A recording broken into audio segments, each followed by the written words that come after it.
Imagine handicapped and non-handicapped.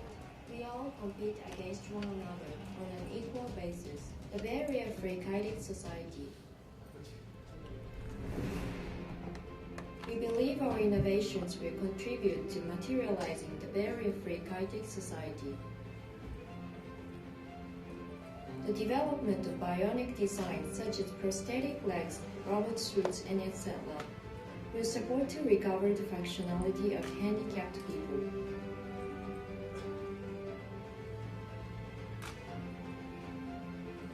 Furthermore, we commit to improving various dysfunctions in body system in near future through our research and development focused on regenerative medicine.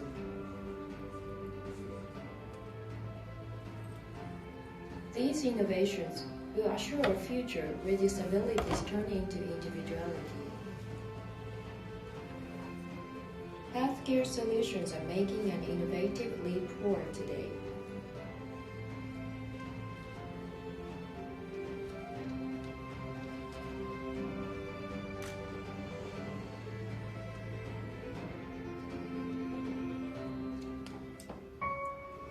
Think about it. Realizing the world where disabilities will turn into individuality and such a dream comes true.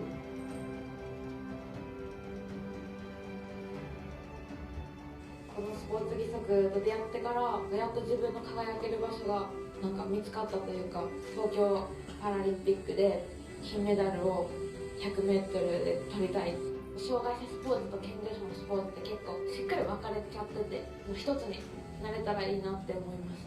結構やっぱ時間はかかると思うんですけど、いつかは絶対来ると思います。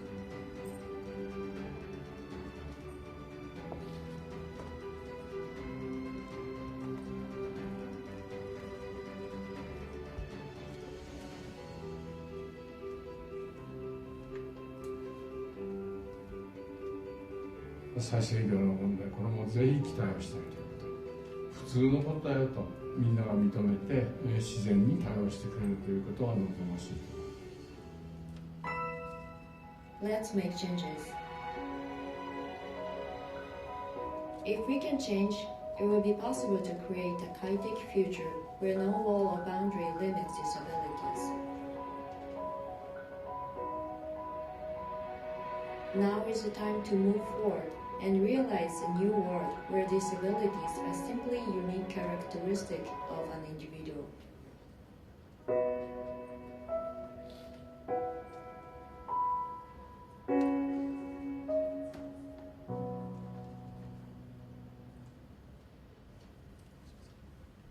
Good morning. I don't have any answers from the audience, so this is going to be the challenge. But good morning again. Thank you very much for coming. I know that some of you have spent quite an interesting and enjoyable time late last night. So I know it's a challenge for us to keep you awake this morning, but this is going to be a very important, interesting topic we are going to talk about. My name is Takashi Mitachi. I'm a Vice Chairman of Japan's Association of Corporate Executives,経済同友会. Today, we are going to talk about how technology can help reduce disabilities or enhance the function of the human bodies. As you have seen in the image video, many things have already accomplished. I think many of you have seen long jumper from Germany named Marcus Link with his single amputated leg. He's exactly did the long jump over 8 meters, which is unbelievable. But beyond that, many things can be possible. We are going to have many notable speakers, the panelists here, who are going to talk about things like how robotics and related technology can help us. STEM technology, biology is going to help us doing that. But the objectives of today are in twofold. One is that let us understand what is coming, what is doable, what is possible, so that we could have a future without physical difficulties. But at the same time, the second objective for today that there are some challenges, cost, regulation, social acceptance. There are many things we need to do. We really would like to be an advocate to put this movement forward with your help after this session. So without further ado, I really would like to start off with the keynote presentation of two academics. The first three, I'm going to introduce Dr. Yoshiyuki Sankai. For most of the Japanese audience, he's the best-known academics in robotics, but also is known as an entrepreneur, a CEO of CYBERDYNE. He's going to talk about what kind of new technology in the robotics and surrounding area can help us reduce physical difficulties. Okay, good morning. So today, time is limited. I just anyway start. So anyway, now we are trying to develop the innovative Cybernics devices and systems in order to realize zero-intensive nursing care societies. And today's one of the keywords is social innovation and society 5.0. Okay. Once we were in the hunter-gatherer societies, and now we are in the information societies. So what's next? So anyway, important thing is that we should live in physical spaces, but currently the information world has became very large and large. So but the next stages, so that we should merge the physical interaction and information interactions. And this way is one of the goals in the society 5.0. And anyway, we should stand up in the future and watch the current situations, and we should clarify the some of the problems to solve. And these are some of the technologies should be to prepare. Okay, so anyway, the information is always treated in our brain or nervous system, and also the physical worlds are always contacted by through our bodies. Okay. And this one is the principle of robots have systems. So the one of the Cybernics systems. If the human wish to move our body, then the brain generates an intention signal. These intention signals transmitted to the peripheral. So in our bodies, these nerve signals are always working. But once we have a problem in the brain nerve system, then we will lose the physical functions. So by using these technologies, our devices have a very sensitive, super sensitive sensors in order to detect these very small bioelectrical signals and pick up these signals to the robots. And these abnormal signals, weakened signals, and sparse signals can be modified to the suitable situation and fed back to the human through the robots, so that we can establish the interactive biofeedback between the brain nervous system and musculoskeletal system through these robots. This is one of the principles. By using these technologies, synaptic connection between the nerves and nerves, or the nerves and the muscles gradually improves. Okay, so and this one is one of the examples for the spinal cord injury patients, and this one the beginning stage. And after finishing the treatment stages, important thing is after removing these devices, we should check it. Okay. In the beginning stages, these types of patients always need the helpers or caregivers, because these types of patients cannot stand up and walk by themselves. But after finishing this treatment, in these cases, the patient starts to walk with cane, and he can go to the toilet by himself. He can go to the business field by himself. And this one is a newly created treatment method. We call this one a Cybernics treatment. And this one is a medical device. Fortunately, these devices became a medical devices in the European areas and in Japan. And in Japan, these devices now covered by the general medical insurances for the 8 very severe nerve diseases such as ALS or the other kinds. And this one is an easier way to recognize the principles. The sensor is already attached on the surface of the skin. If you wish to move, then the robot's now working according to his intentions. And this robot's now working just like a human's movements, and instead of his muscles and bodies.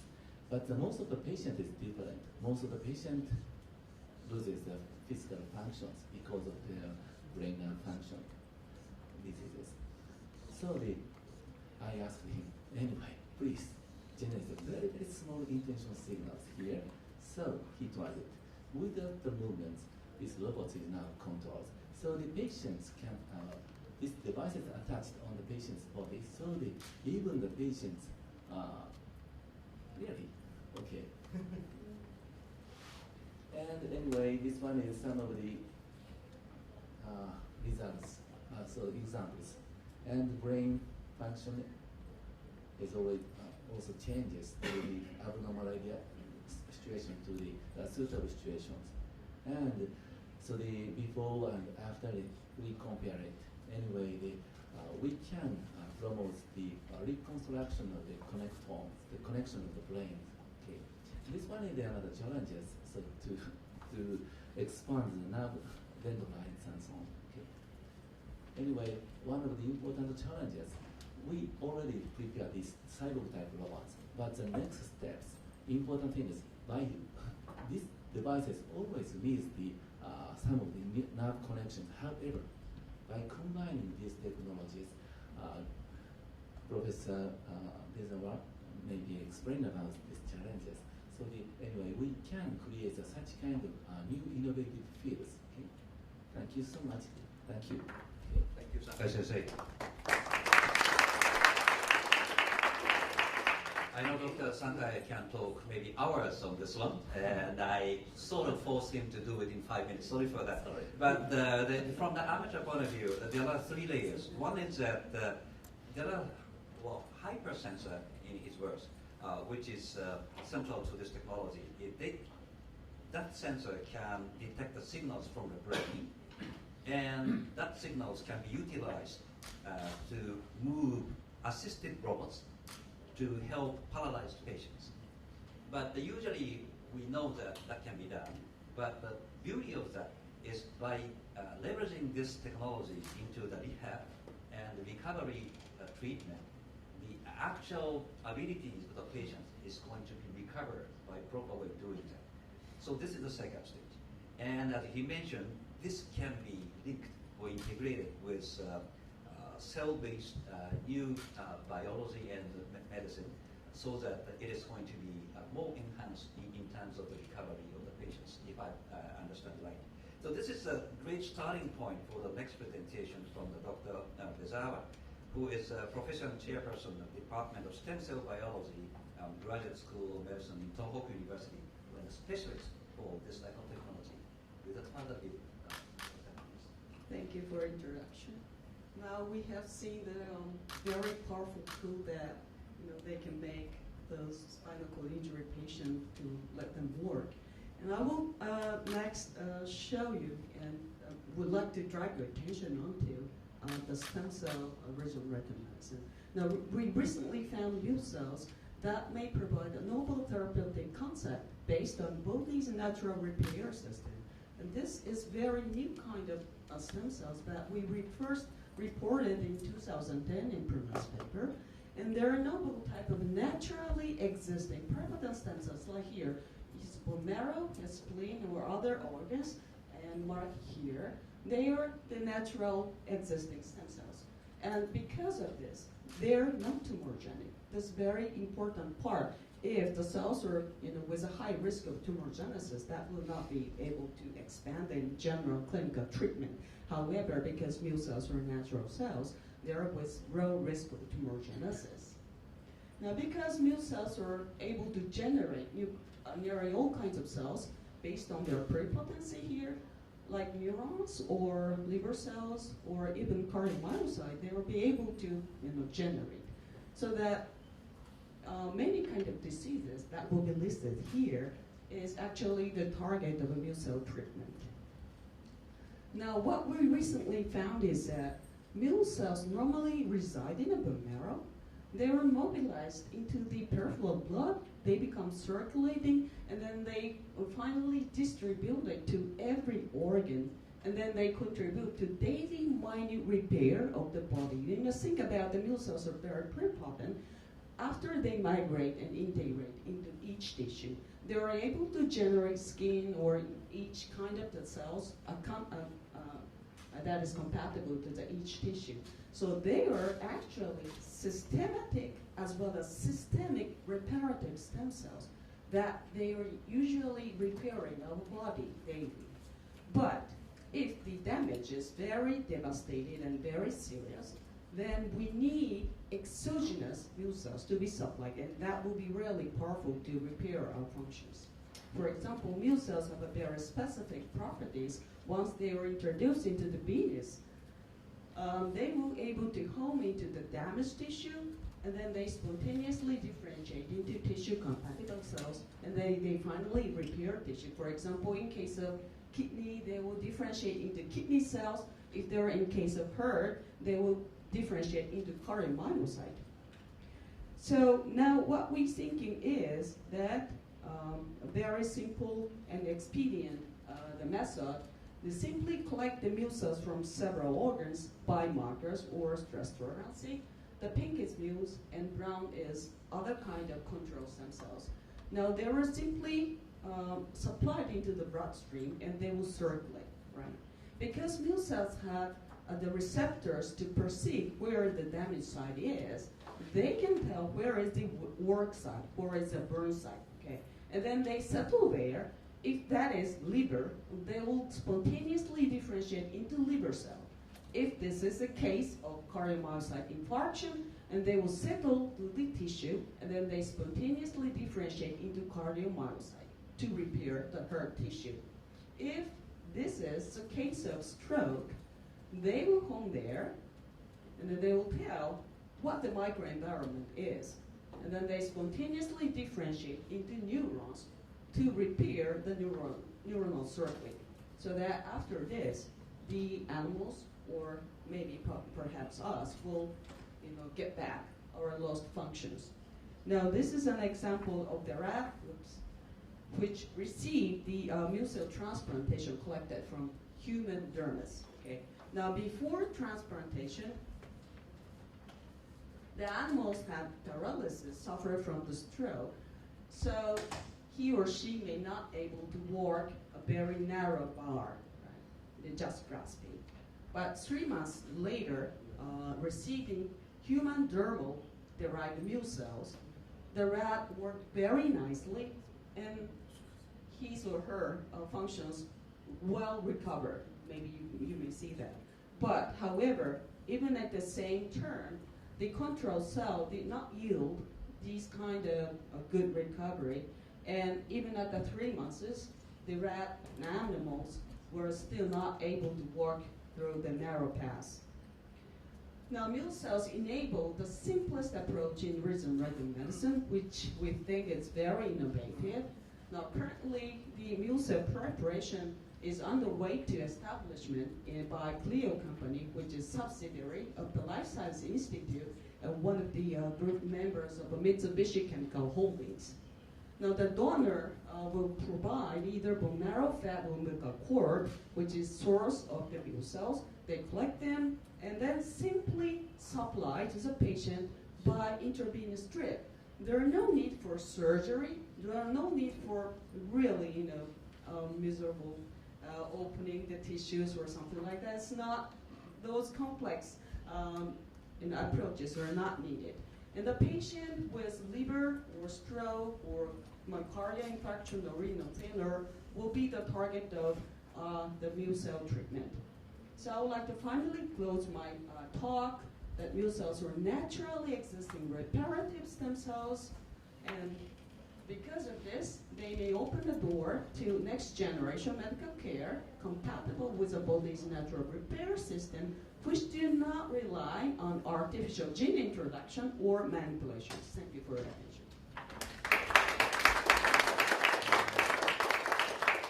Wow, that's impressive, isn't it? I think what I learned from this presentation, that we ourselves, as a human being, has a natural ability to repair ourselves. But sometimes some of the organs or neurons are too damaged to repair themselves. And the immune cells, as a reparative cells, can be utilized even in some of those extreme cases of the damages by way of intervention therapy. but not opening up organs or tissues, but just simply from putting it into body by the grips. It's amazing. Thank you so much. Thank you. So I think we have learned from the two notable academics, Sankai Sensei and Desao Sensei, that there are new technologies which are not, we are talking about 20 years future. It's already existing, it's coming very soon, and it can be combined to help us to recover the paralysis of some of the patients, and maybe utilize even more applications in the future. So let me turn now to the potential beneficiary, the users of this technology. Let me introduce Mark Pollack, who is Irish explorer. You might have heard about his expedition to South Pole and the Gobi Desert, even with his paralysis and blindness. It's amazing what he can achieve. But I know that he is going on to the next explorer job, which is going to help paralyze the people to be cured with new technology and new ways of supporting them by way of linking many experts, such as Sankai Sensei and Desao Sensei and others all over the world, by way of formulating his own trust. And he is flying all over the world. I learned that he was in Taipei this week and coming to Tokyo and flying out very soon, so that other patients like him is going to be cured by way of new technology. So I really would like to have your opinion, Mark, that how is your view of the new technology and other possibility, and from your perspective of potential beneficiary of this type of technology? Well, I think all of the scientists, technologists, stem cell experts, commercial people agree that the cure will ultimately come from a collaboration. We're not going to do it on our own. And I had my accident 6 years ago. I fell from a second-story window, and I discovered that spinal cord injury strikes at the heart of what it means to be human. It turns us from upright walking, running, jumping forms into seated compromises of what we once were. We're not designed as human beings to be sitting down. And of course, the obvious problem with paralysis is that we can't move our arms or our legs, we can't feel them, but there's also paralysis of the internal systems. Bodily functions are paralyzed, cardiovascular systems are compromised, nerve pain, spasms, time in hospital, the social impact on family, the economic impact. 7 out of 10 in Western Europe never work again. 4 out of 10 live below the poverty line after spinal cord injury in the developed Western Europe. And I suppose when I became paralyzed myself, and my fiance thought, how can we contribute, because there are billions of research dollars in systems right around the world, so there's no point us raising hundreds of millions to spend on research. How can we contribute? And faced with the impossible dream over the last 5 years, it's proven to be impossible to find a cure for paralysis. Yet, in all of our countries, we know that history is filled with accounts of the impossible made possible through human endeavour, like we've just heard. 100 years ago, that human endeavour took people to the South Pole for the first time. 50 years, that human endeavour took people to the moon. And we figured there must be more explorers working at the fringes, at the boundaries of what's possible around the world. We've just heard from 2 of these explorers a moment ago. But basically, we started to look at physical exercise as a foundation. Can we train our way out of wheelchairs? And I think for many that's not possible. So we moved on to robotics, We didn't make it to Japan to try HAL, although I think we will. Instead, we didn't go east, we went west, and I got a set of robotic legs from a company in the States called Exobionics, and I've walked nearly 1 million steps in my robot. And I've got a little 15-second video to show you what that's like, and then I'll tell you what I think is the really exciting intervention that we're using. That's great. Can you hit the video, please?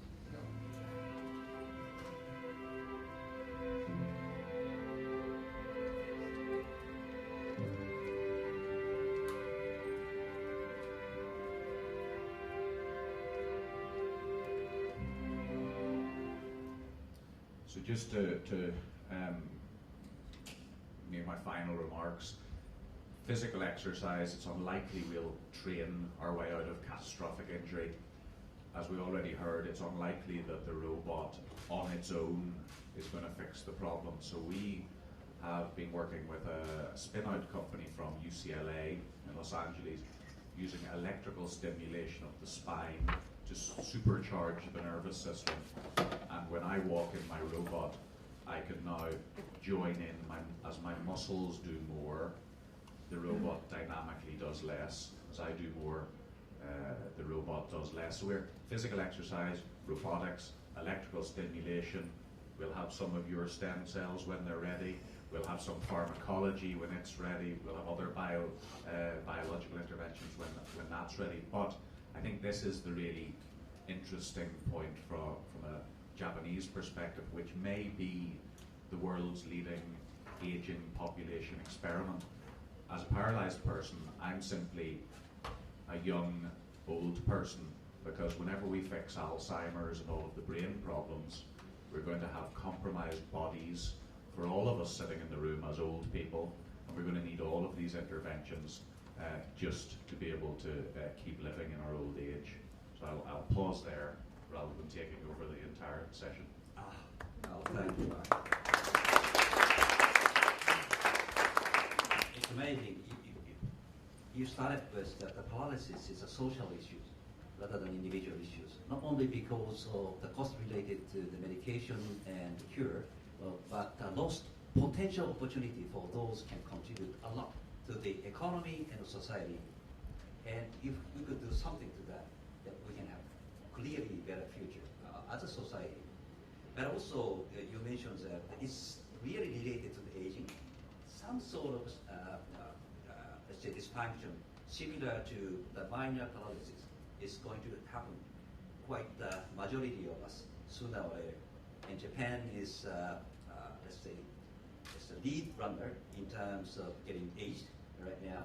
And I know that even in a relatively young country like China, the population is going to be decreased around 2030, meaning that the aged population proportion of China is going to be huge.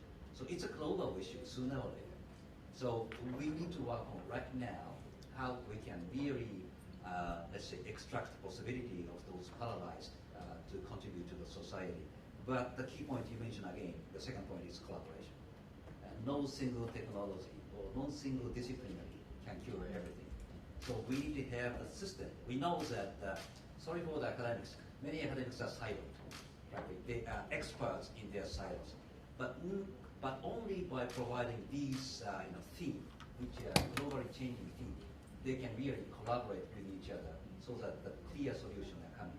But I have also, I have to add to that, not only the academic disciplinaries, beyond the disciplinaries, there are different, say, occupations, like therapists, medical experts, social care providers, or government regulators. There are many, many stakeholders who need to be integrated to provide the right solution, which it helps me to turn into the comment from Heili Warren.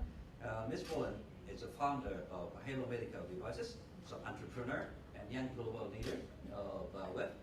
But she is also a physiotherapist, combining her own therapy to the disabled with her own entrepreneurship of devising medical devices to help them out. So let me understand what you're actually doing going on at the field and what you view from listening to those discussions so far. Thank you. I think it's important to firstly understand who this will affect. Some numbers are always good. If we look at the world, there's about 15% of the world's population who have some form of disability. They're either born with it or it's acquired, so trauma or congenital. This gets higher as we age, so these ageing populations we talk about today will see greater disability at about 40% in those populations. Just in that population alone, of the global 15%, 20 million of those are amputees who would immediately benefit from a bionic limb. One of the barriers we're going to experience is how we as a society experience and react to these new bionic limbs, stem cell therapy that will be emerging, and you'll see this in the population as it becomes more available. Part of our responsibility will be to think about disability differently. In fact, I think disability will be eliminated. With the word disability disappearing, the pain that's associated with disability disappearing, this is all going to be done through these emerging technologies. We see at the moment, we see in the news the bionic arms, the Olympians who are running with fantastic assisted legs, and we also see the early emergence of the brain-computer technology, where we're connecting the brain to the computer or the robot.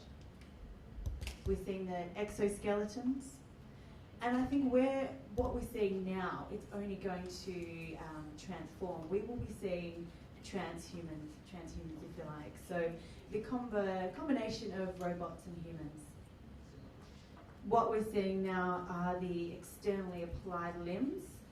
We'll work to implanting those limbs, so they'll be there as more of a permanent fixture. And that's what you'll see walking around the streets. Going back to the barriers, how are we going to, one, open this technology up to the everyday person, the 20 million amputees that come from all economic positions all over the world. When the bionic arm alone is around £30,000 or 4 million yen, it's not achievable for everyone. So I think in the future what I would like to see is, one, that change of thought towards disability, that thought pattern contributing to disability disappearing, the price of these kinds of amazing technologies becoming available to everyone. I think in summary that's probably what I'd like to impart, just a new way of starting to think about this. It will become normal, and I think we need to start looking at what we've got and accepting this new technology. It's very exciting. Thank you. Nick, you mentioned about the cost to provide access to those new technologies to the more. Are there any other barriers you can think of? Other than the societal barrier of acceptance and looking at these new ways we need to humanise such technologies, and the cost, regulatory, of course, is going to be a big one. A lot of these technologies are in research phase. We need to work through the FDA, TGA regulations to see these out there, to make them available for everyone. I would say they're the main barriers that are all workable, that are all, we can overcome them, but it'll take some time, yes. Yes, I think this is going to be quite a challenge. Some of the development of these new technology, particularly the integrated one, is going to be quite costly. The research and development cost. From the academia, I think we can manage that. But the commercialize, we have a huge fortune to invest in. And Green Japan, right now, it's a huge story about one very new cancer treatment medicine, which is prohibitively costly. but because of the everybody is covered by national health insurance policy in Japan, the cost is now borne by everybody.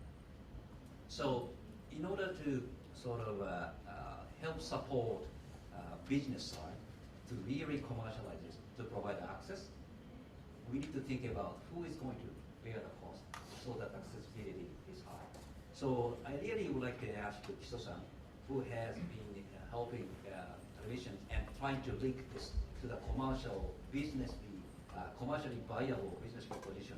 I was wondering how you think about the actual challenges going forward, not only limited the cost and R&D issue, yes, but as you see it. Okay. So I think there are two important elements for establishment and generalization of the regenerative medicine. Number one is sustainability, and number two is accessibility. Then first one, sustainability is supported by the stable supply of the starting material, so such as bone marrow and cord blood, and the establishment of a production process that meet with regulatory. That is one point, first point. The second point, accessibility. It's also, yes, as you told, as I told, the price of the product, that is a very, very so important point. So yes, for example, imagine that, for example, the price of the product is compared to that of the one house. How many patients could receive such a medicine? So, but if so, it is so lower to the one car. Yes, many patients could receive such a medication. Yes, we should push down the price of the product by our know-how, industry's know-how. For example, the automation, process control, quality control, and additionally, regenerative medicine to push down such a price is the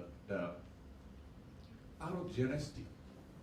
Allogenic preparation is a very important key point because autologous preparation is very expensive because tailor-made preparation require always, and so that is one of the reasons we select the mule cell. Mule cell is allogenic, and also additionally it's available for intravenous drip, just meaning that no operation. That is a very cost-effective approach of the regenerative medicine. And yes, the big point is, I think, such as the cost and the sustainability. But as Mita-san said, another thing is our mentality. What do you mean by the mentality? Mentality is we usually say that all over Japan, but that meaning the industry, collaboration of the industry, academia, and the government. So, nations look forward to only look at such a approach, but I think so the nation is one of the stakeholder because a nation is a supplier of the biomaterial, and nation is a payer for such a medication. They are main player of this medication. So do you think it's really necessary to involve many nations so that we could progress? Or my mentality, I understand, if I understand right, two things. Society acceptance, who is going to bear the cost to ensure the accessibility, which is related to what are the functions the governments and regulators should play, expediting the process of FDA, which is going to be an issue, and linking business and academia, and how to make the translational studies more efficient and effective, and how to help a business to make it scalable. So there are many things which we as a society can do and help push to the government so that this benefits can be reached as much as possible and as soon as possible. It is what you mean. Yeah, and additionally, biomaterial, starting material of regenerative medicine is from the people. Yes. Healthy people. We need to take out from the bone marrows of the healthy people so that the new cells can be provided in ample manner. Is that right, this also said? This is so. Well, actually, new cells are harvestable from many various kind of the tissues and organs. But the bone marrow is one of the very good source for taking that. So we'll think about in Japan. Well, the number of the patients who receive the organ transplantation or bone marrow transplantation is far more high in the United States and EU. But here in Japan, the number that is available is less and less. I think it's not that generally popularized compared to other countries. Probably because of the traditional mentality of the Japanese people, that the Japanese people have a little bit of hesitation to spread over one's the sources like a bone marrow, or even after the brain death.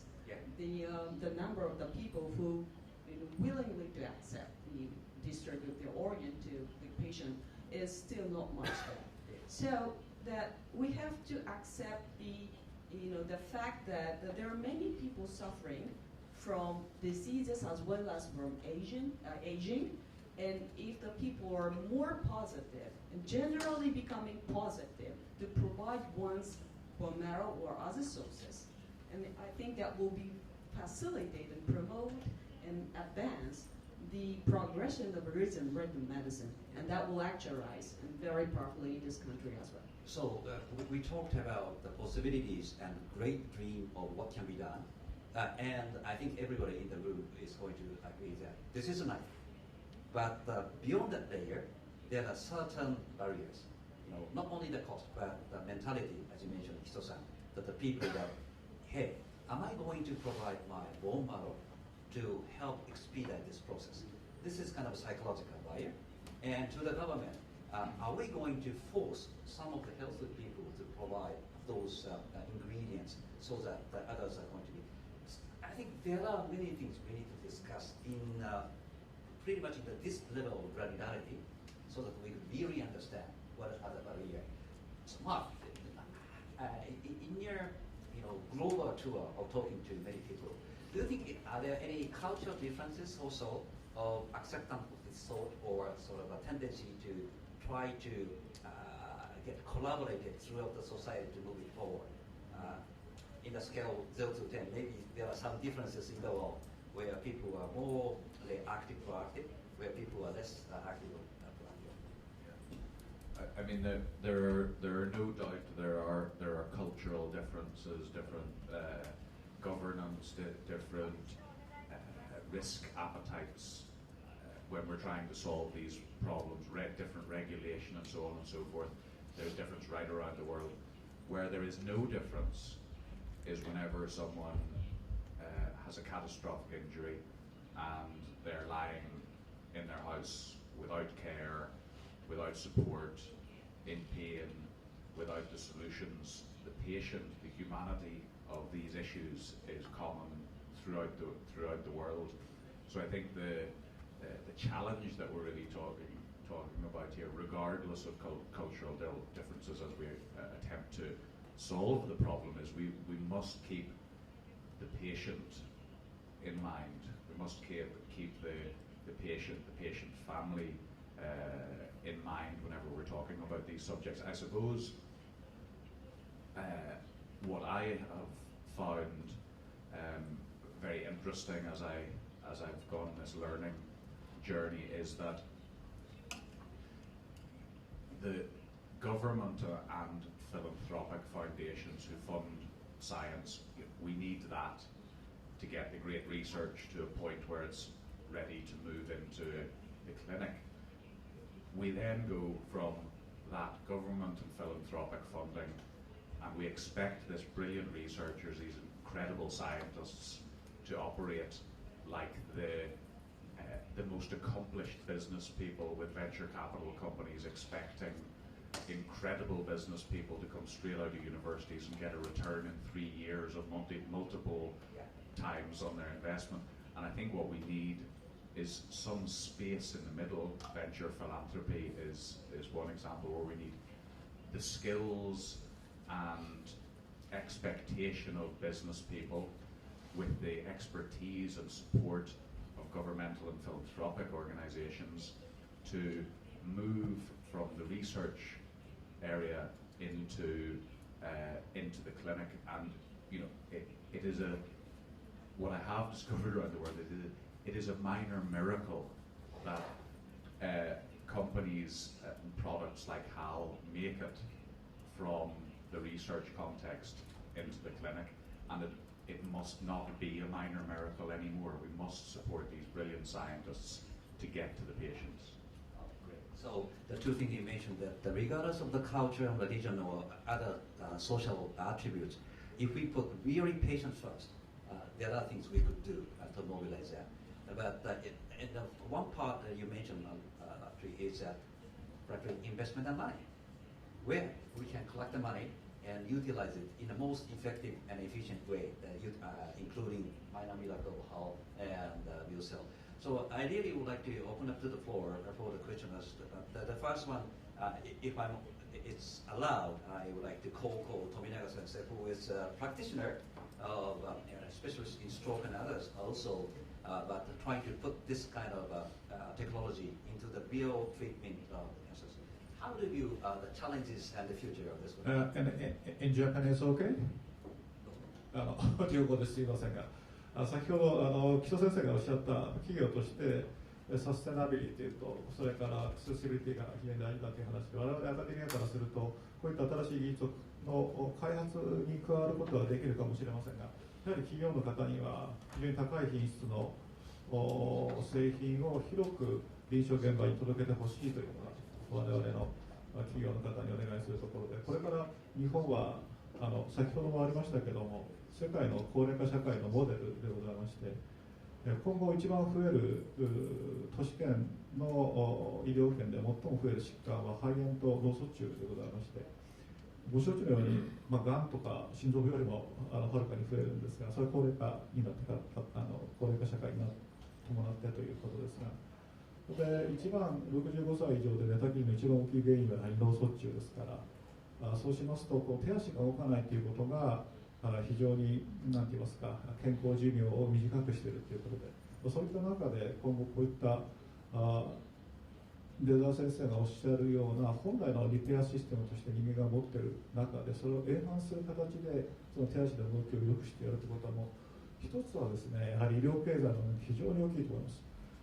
脳梗塞になると6、7割は自立できません、あるいは死にますけども、その中で何パーセントか数パーセントでも自立すればですね、その方にかかる医療費あるいは介護費用、そういったものが大幅に減じられるので、目に見えない形の支出というのも大幅に減じられると思いますので、そういった意味でこういった細胞治療というのは非常に期待できると。我々医療現場にいて切実に麻痺で寝込んでいる患者さんを見るとそう思います。でそれからSankai先生の方のロボティクスにもこういった細胞治療とこういったリハビリを組み合わせると非常に効果が大きいというのはもうサイエンティフィックなエビデンスとしてペーパーが脊髄損傷など出ていると思いますので大変期待できるところだというふうに思います。ありがとうございます。Well, thank you very much. I think one of the political issues we need to face is that from media frankly speaking, people are talking about the future therapy of cancer in a really enthusiastic manner. And but we have to accept that most of the medical costs which are related in the aging societies coming from paralysis and other sort of disabilities, which are rarely treated that way. So I think we need to sort of educate ourselves the importance of this one.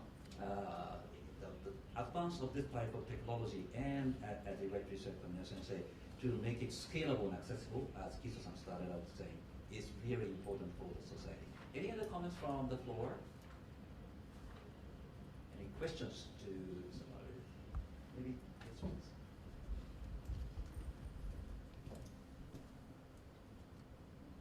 Okay, I'm Hugh Hobara, research scientist in the AAC Tokyo Waterfront. My background is rehabilitation for the lower limb amputees, such as the transtibial and transfemoral amputations. Just in case I was a member of the Mark's Rim project for the Paralympic sports, I have measured his biomechanical jump mechanics. So, by the way, so my question is about, especially for the Dr. Sankai. So, when we create the new prosthetic leg or new technology, actually our objective assessment is based on the scientific evidence, right? So, on the other hand, the users, most of the users may choose the device based on the subjective preference, okay? So, such as, you know, the cost or the design rather than the function itself. How did you feel the gap between the progress? Okay, thank you. Very important question, I think. So, in the scientific side is also very important because in order to realize the real devices, then we should pass some of the regulations. Okay. Okay. So one of the side is the clinical studies. Another side is the international certificates such as the ISO and so on. Anyway, if we can develop the innovative devices, there is no international rules. Then, in the beginning stages, from the beginning stage, we should prepare the international rules. Then, after that, approval organization can refer these rules. Then, they can give us the, some of the approvals and so on. Anyway, so the in this field, so the especially in the medical side, so the regulation is very important. That one, so the one of the parties, research part or the such kind of procedure is important. And another part, so the design factors are also important for the users and so on. Okay, and the usability is also important. Another one is the accessibility in the economic aspects and so on. Then we should consider several types of the business models. For our cases, in German side, these devices prices are free. Okay, so the once if the medical hospitals use these devices, insurance is paid to the hospital. Then we share this one. So the governments, public sectors, can control the economic situations. So that one is the one of the this one is challenges. And Japan cases, so we just started to start the official clinical evaluation even in Japan for the stroke patients and so on. Then in these cases, anyway, another aspect is this collaboration is very important because everything is controlled by the government side and the regulatory side fields and so on. So the protocols or the some procedures also linked each other. So the anyway, in order to develop these new devices, then at the time we always thinking about these relations. Okay, thank you very much. So the choice from the patient dependent upon the social system and insurance system, and also that it is quite difficult to make sure what is the right outcome. For some of the therapeutic treatments, scientific evaluation of the outcome can be defined quite clearly, like the case of survival ratio of certain cancer. But this type of life-supported devices, what is the right outcome? Going back to rehabilitation, what is the right outcome? Do you have any idea about how we could define what is the best outcome for this type of in the field of particularly rehabilitation? Outcome in the sense that it becomes available to everyone. Yeah, plus also the level of recoverability. How good is the recovery? I think if we start to look at what people have lost with disability, and this enables people to, if we look at it in a practical sense, sit at the table at night with their family, they're able to sit upright. It's hard to define or limit the advantages. It just enables that integration or the return to normal activity often, and I think from that there's a huge, we're looking at quality of life if we really talk about that. This is certainly what this technology is doing. Okay, great. Maybe last question from the board? No, I think I have to apologize that we are quite short of time. Now, having these 5 quite significant panelists and controlling the discussion is impossible for me to do that. But I think we covered a lot of things. We have challenges of cost. We have challenges of insurance and regulations. We have challenges of involving government to go for that. We have challenges in social acceptance of that. But I really would like to end this session with more of the positive note. The more we really talk in a granular manner about the challenges going forward, I think we are more closer to enabling this technology or really providing access to this new technology. But I think my plea to the audience here is that we talk about collaboration. But collaboration is not only among the academia and business or academia's interdisciplinary collaboration.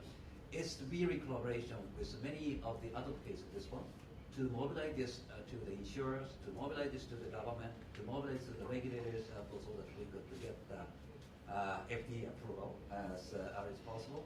And also we need to have more support to the scientists and also those who are plus big endeavor like Mark is doing, to provide more support so that this is going to be a social movement.